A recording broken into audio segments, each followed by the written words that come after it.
The city of Chicago could be in line for a giant windfall of tax revenue, just in time to help face a $700 million budget cap. A new report from the county clerk's office indicates it could amount to manna from heaven, but some observers say if it sounds too good to be true, that's because it is. Parrish has the details. Parrish, tell us about it. Well, Phil, there is no magic pill to the budget problems for the city, but this is pretty good. So let's dispense with the lead right away. Chicago took in $841 million in TIF revenue last year, and that's up about $180 million more than the year before. So all you need to know from that graph is there's more TIF revenue coming in every single year. So more than ever last year, and the reason for that is because of the reassessed property values. It meant higher tax assessments and wealthier properties, and that means more money for some of these TIF funds. So tax increment financing is that controversial yet oft misunderstood economic tool that the city has at its disposal. Here's a map of all the city's TIF districts. Again, all you need to know here is a TIF district is the area there in color. There's more than 100 of them. And so let's try and explain TIF. It's when the city designates one of those districts, it freezes all of the property tax revenues for 23 years in that district. And so any incremental increase in value of your property or new construction, all that money goes into the TIF fund for that 23 years.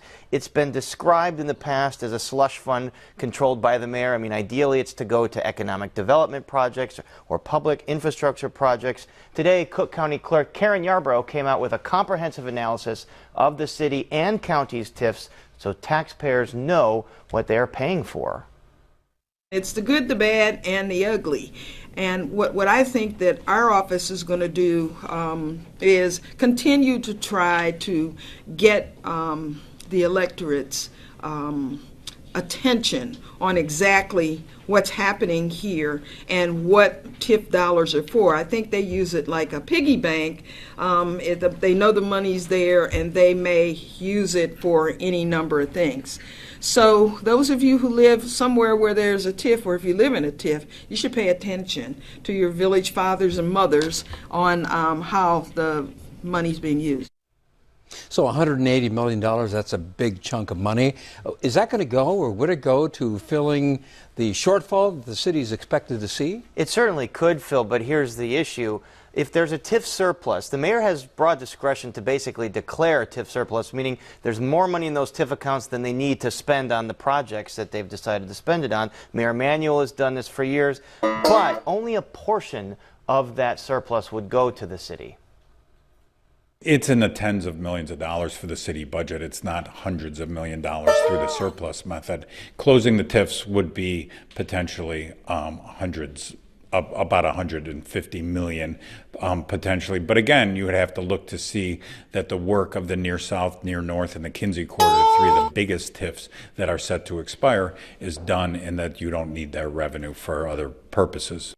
So what Lawrence Massall is saying there, some of the TIFs in the central area are set to expire. Their 23-year period is about to be over. The mayor has discretion to close those TIFs early and take back the revenue. Some aldermen have campaigned on closing all of the TIFs, getting rid of TIFs in general. In fact, one activist from the nonprofit Civic Lab has long advocated for getting rid of TIFs, saying that they steal money that could go toward blighted neighborhoods. So for those folks in struggling communities and Lawndale and places that have been suffering, the TIFs will never help you. And they can't. They park the money, they handcuff the money where there's already prosperity. So bad news all around. I'm going to take a look at that map once again. You see that big giant red chunk at the top. That's a TIF that was put into effect by Mayor Emanuel about 3 years ago. All that money is to go toward the modernization of the red and the purple line on the CTA. That has brought in $115 million in the 3 years it's been there. It's by far Chicago's wealthiest TIF. But the thing about that one is it's the only TIF where it's part of the agreement, half of that revenue has to go to CPS. So this is money that CPS has seen above and beyond what it normally gets. Meanwhile, suburban Cook County saw about $339 million in TIF revenue last year. That's a decrease over the year prior as opposed to Chicago. And another important thing to note, 2 giant new TIFs, the biggest in the city, were just passed before the end of Rahm Emanuel's term. One in the Lincoln Yards area to help fund infrastructure for Lincoln Yards, and then one for the 78 neighborhood in the South Loop to help build that neighborhood out. Those could be worth more than $2 billion. So there could be pressure to close some TIFs, but there still are big TIFs on the horizon. Paris, thank you.